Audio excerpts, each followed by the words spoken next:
Yesu ashimwe. Ndabasuhuje mu izina ry'umwami wacu Yesu. Mbifurije amahoro atanga atagira akagero, ariyo agwirira mu mitima yanyu. Njye ubasuhuza nitwa Nkundamahoro Salomo, mwene so muri Kristo Yesu. Musangirije ijambo ry'Imana kuri uyu muyoboro w'ivugabutumwa. Dukomeje inyigisho twatangiye ivuga hahirwa Yesu yavuze, cyangwa se agaragaza abahiriwe abari bo.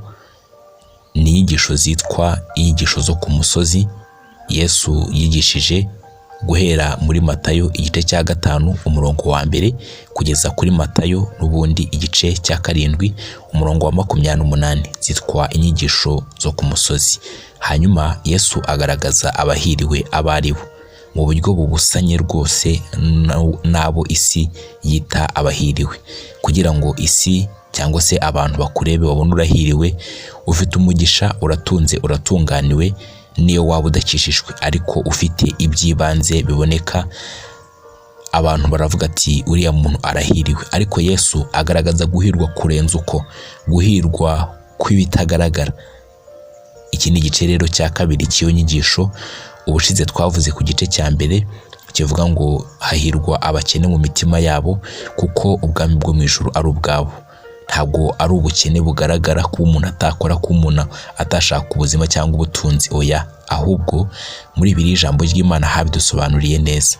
Haravuga ngo hahirwa abafite imitima ikeneye Imana, hahirwa abafite imitima inyotewe Imana, hahirwa abafite imitima yifuza Imana, yifuza guhazwa nayo. Imana ishimwe cyane. Bivuze ngo nabo ngabo bahiriwe. Abo ngabo Imana izarushaho kuzura muri bo, kandi Imana kuyigira niyo mahirwe aruta ayandi yose. Imana yacu ishimwe cyane. Bivuze ngo uyu munsi tugiye kurebera hamwe igice cya 2 cy'iyo nyigisho. Bahaye ikaze.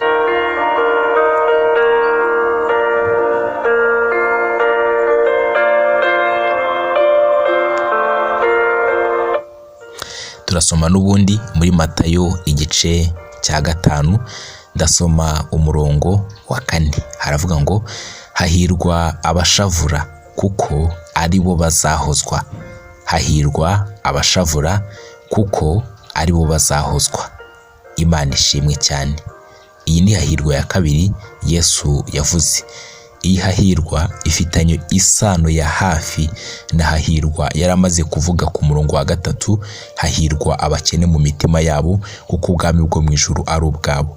Bivuze ngo wa muntu wamajije kumenya ko akeneye Imana ntago aba akiri umuntu witekereza ko we ubwe yihagije, ahubwo uku gushavura ni ugushavura kubw'ibyaha bye mu mutima. Tubibona neza iyo turebye Dawidi amaje gukora icyaha, ubwo yari amaze gusambana na Batisheba muri Zaburi ya 51. Abafite imitima idakeneye Imana bo gukora icyaha ntacyo bibabwiye, ariko uyu wamaze kumenya ko akeneye Imana mu mutima, akababaza Imana cyangwa se akayicumuraho, mu yandi magambo akayihemukira, umutima we urashavura. Bivuze ngo uku gushavura turimo tuvuga ni agahinda kazanwa n'Imana ubwayo mu mitima yacu. Turaza kubibona neza mu rwandiko Pawulo yandikiye Abakorinto, tureba akagahinda akariko.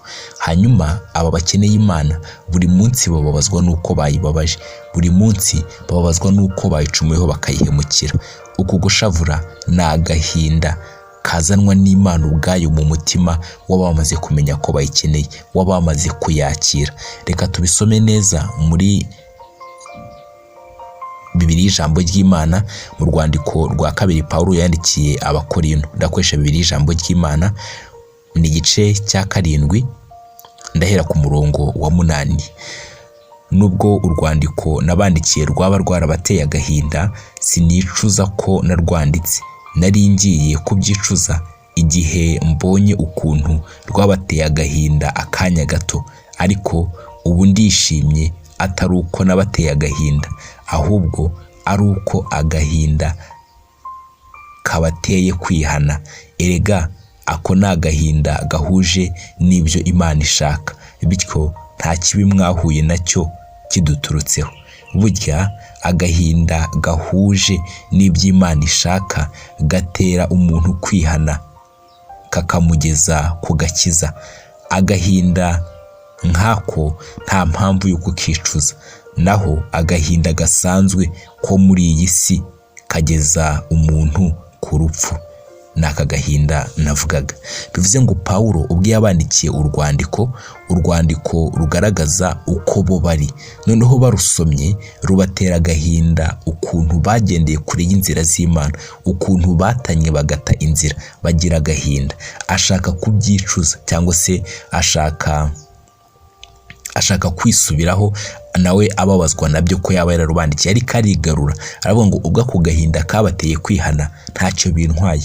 Bivuze ngo aka gahinda tuvuga ni umubabaro mwinshi wo kurizwa no kuborozwa n'ibyaha uza mu mutima wakiriye ijambo ry'Imana. Ntabwo ari ukurira no kuborozwa nabyo gusa, oya, ahubwo bigendana no kubireka. Bivuze ngo aka gahinda gatuma umuntu yihana ibyaha ntabwo umuntu akwiriye kukicuza. Bivuze ngo niba uyu mubabaro uri mu mutima wawe, ese ujya ubabazwa no kubabaza Imana? Ese ujya ubabara ko wahanye gahunda n'Imana ukayica, nyamara iyo uhanye gahunda n'abantu uyubahiriza? Mbese ujya ubabara iyo utarimo gushobora ibyo wagambiriye gukora? Bavandimwe, biradukwiriye yuko tubabazwa n'ibi ngibi. Ibyaha ntubifate nk'ibintu bisanzwe, ntubigotomere nk'unywa amazi. Niba waramaze kwakira Imana ukumva ko ubuzima bwawe bukwiriye kubaho bwera, ukumva ko ukwiriye kubaho uri irobera ishya nk'uwakiriye Kristo Yesu, ukagendera mu buzima bwo kwera, mu buzima bw'Imana, ukabaho Imana igushaka, ukajya aho Imana iguhamagara. Reka dusome irindi jambo ry'Imana. Tugiye gusoma irindi jambo ry'Imana riri muri Yakobo. Tugiye gusoma irindi jambo ry'Imana riri muri Yakobo igice, tugiye gusoma Yakobo igice ni icya 4. Yakobo igice cya 4, turahera ku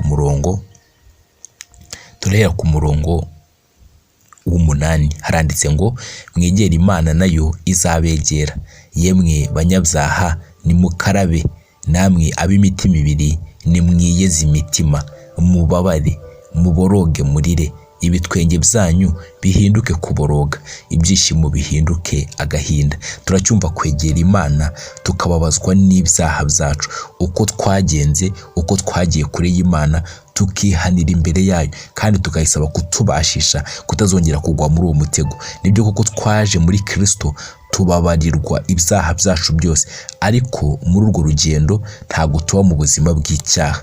Ibyo ndabibabwiye, ntabwo tuba mu buzima bw'icyaha cyangwa ubwo gukomeza gukora ibyaha nk'aho turimo kwinezeza, ahubwo tujya dusitara, tujya tunyerera tukagwa hasi, tujya twisanga twatanye bitewe n'isi turimo. Ariko dukwiriye kwihutira kurizwa n'icyo cyadutuye hasi, tukagaruka imbere y'Imana tukababazwa nabyo. Bivuze ngo abo ngabo rero bashavura, abo ngabo bababazwa n'uko bababaje Imana, hari icyo umwami abavugaho. Icya mbere, aba barahirwa. Icya mbere, hari umugisha babikuramo. Icya mbere, aba ngaba hari uguhazwa n'Imana bakira mu mitima yabo, hari imbaraga z'ubuntu zibashoboza kutazongera gusitara muri icyo ngicyo. Imana ishimwe cyane. Hanyuma rero hari icyo nanone Imana ivuga kuri aba ngaba, hari icyo aba ngaba bagenewe nibagera mu ijuru. Imana ishimwe. Hari protokole, hari birimo biradutegurirwa twebwe abafite imitima ishavura, twebwe abafite imitima iterwa agahinda na bya byaha byacu, na kwa kuntu tugenda, na kwa kubabaza Imana. Imana ishimwe. Ese ujya ubabazwa no kumva umutima wawe udakeneye Imana, kumva ukeneye ibindi ariko ukaba utarimo gukenera Imana? Reka dusome ijambo rindi dusanga mu Byahishuwe. Tugiye gusoma irindi jambo ry'Imana dusanga mu Byahishuwe.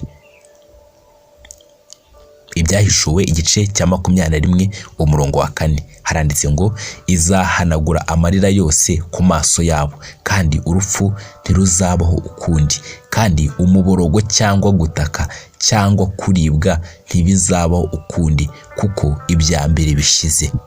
Imana ishimwe. Nari nababwiye ko hari ibyo Imana irimo idutegurira mu ijuru. Twebwe babandi Yesu yagaragaje ko duhiriwe, hari n'iyindi protokole, ntabwo bizarangirira inahangaha. Imana ibaha umugisha.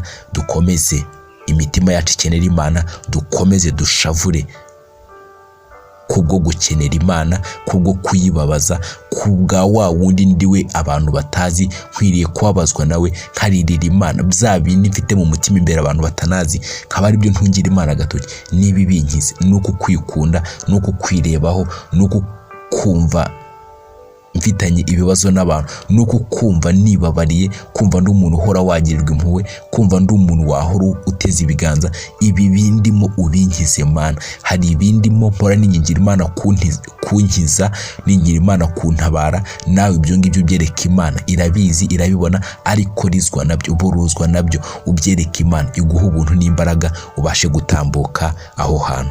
Imana ibahe umugisha. Murakoze cyane kubonera Imana umwanya mu ijambo ryayo, kandi dukomeze tubigire umuco, dukomeze tubigire akamenyero, dukomeze tubigire habit ya buri munsi, kwigwizamo ijambo ry'Imana.